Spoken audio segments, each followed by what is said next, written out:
If you have really fine stuff on the bottom, so if you're continuing to use the Riptide or Hammerhead and the finest bag that we have, the 75 micron bag, then you might come into occasions where there's stuff blowing out of the bag and it's really, really fine silt.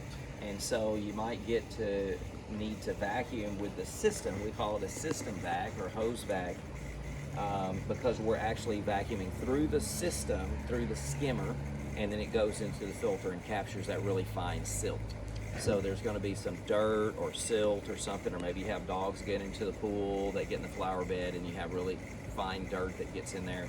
We have to get that stuff up with a system vac, and I'll show you how to use the system vac. This is a system vacuum head, concrete vacuum head for the gunite type pools. It has the wheels on it. That's what it looks like. It might have, newer ones have a little adapter piece up there, but you're going to attach that to the end of the pole first, and then one of the ends of the hose probably swivels. It usually says connect to vacuum head, and then that part that swivels, that's what you're going to attach to the vacuum head. Then you're going to put it down in the water, extend the pole.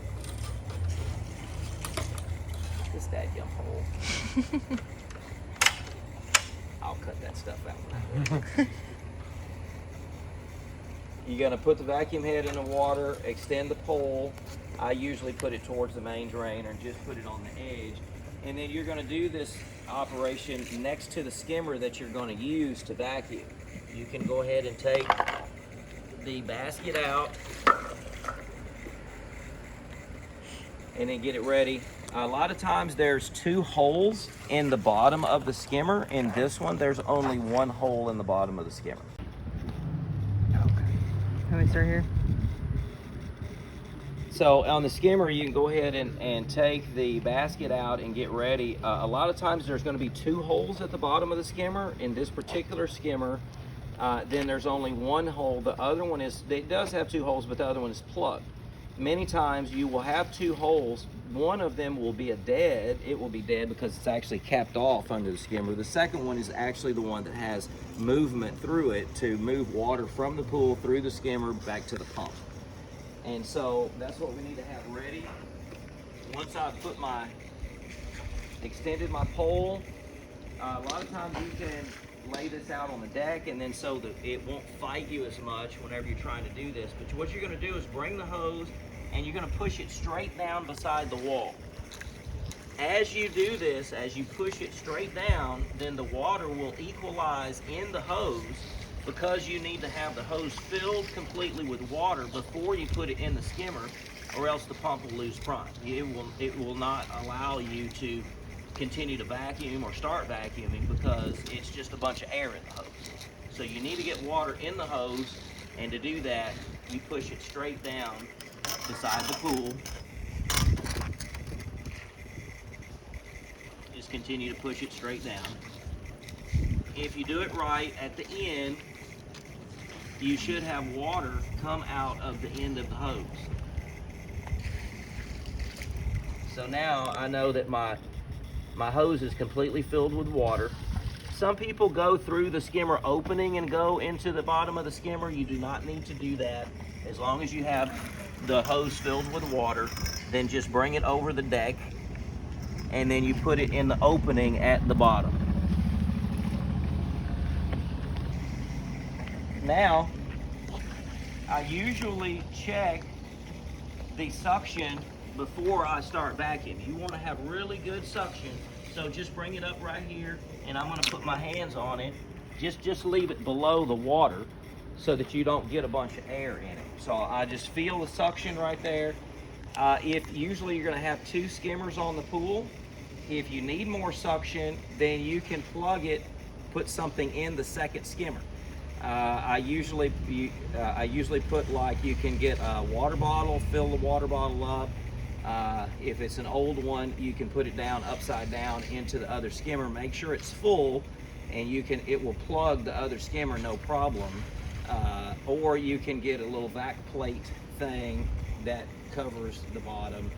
Or you can find a flat rock that will not be sucked into the skimmer, or you can use a tennis ball. There's a lot of different things that you can do.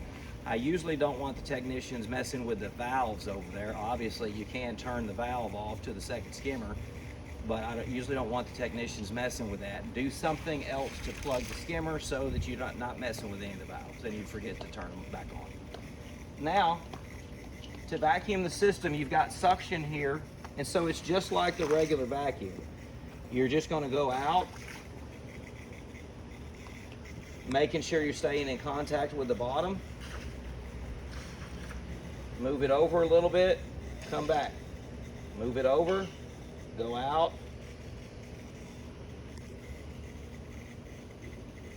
If you have a lot of stuff that's on the bottom, then you should start seeing a little path that you vacuumed and created on the bottom. You're just going out, coming back, go out, come back, leaving the clean area and continue vacuuming towards the area that you need to still vacuum. A lot of times, this kind of system vac, then you want to try to have minimal amount of leaves in the pool when you're vacuuming. A lot of times it is not good to vacuum a bunch of leaves up. Any leaves that get through the vacuum, through the skimmer, they're going to end up in the pump basket. So you kind of want to vacuum system vac. You kind of want to vacuum when there's not many leaves in the pool.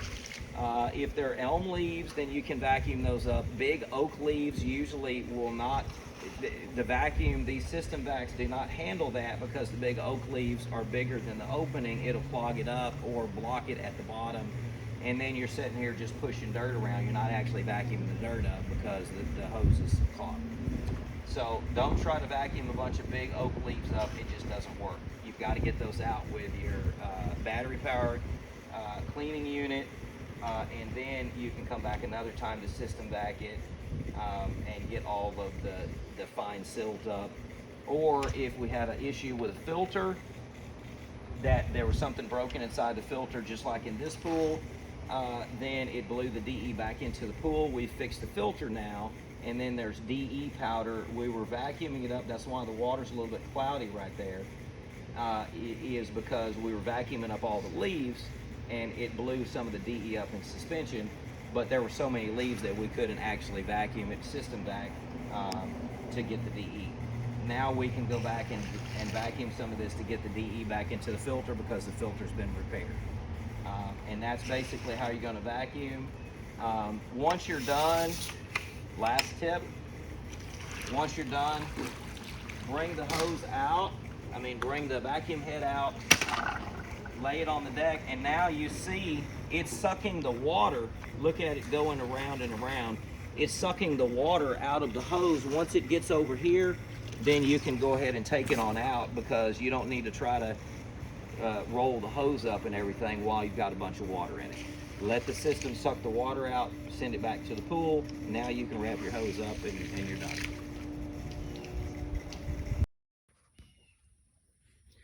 This shows a single speed pump. When you do not have the screen on the back, then all this is a single speed pump. Whenever the relay sends power to it or the switch is turned on the timer mechanism, however the pump is controlled, this is a single speed pump. This is the way the pumps used to always be.